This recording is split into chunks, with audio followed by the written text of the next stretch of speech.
თავის სეზონს ხვიჩა კვარაცხელიაც მალე დაიწყებს, როდის იქნება ფს და ქართველის პირველი მატჩი 10 წუთის წინ. თავის სეზონს ხვიჩა კვარაცხელიაც მალე დაიწყებს, როდის იქნება ფს და ქართველის პირველი მატჩი. ევროპული გუნდების უმეტესობამ წინა სასეზონო მზადება დაახლოებით 2 კვირის წინ დაიწყო. რა საკვირველია, ჩვენი ყველაზე დიდი ყურადღება ქართველი ლეგიონერებისკენაა მიდრეკილი. საქართველოს ნაკრების ფეხბურთელებმა თავიანთ კლუბებში უკვე ამხანაგური მატჩებიც გამართეს, თუმცა სეზონი ჯერჯერობით არ დაწყებული მთავარი ვარსკვლავი ხვიჩა კვარაცხელიასთვის. ეს ყველაფერი მსოფლიო საკლუბო ჩემპიონატის გამო ხდება, რომელიც სულ რაღაც 14 დღის წინ დასრულდა. შეგახსენებთ, რომ ფსი ფინალში ჩელსისთან დამარცხდა.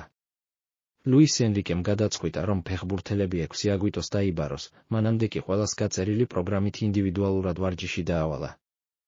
გთავაზობთ ფსს მომდევნო 5 მატჩს: 13 აგვისტო ფსი ტოტენჰემი, უეფა-ს სუპერთასი, 17 აგვისტო ნანტი ფსი ლიგა 1, 22 აგვისტო ფსი ანჟერსი ლიგა 1, 30 აგვისტო თულუზა ფსი ლიგა 1, 14 სექტემბერი ფსი ლანსი ლიგა 1.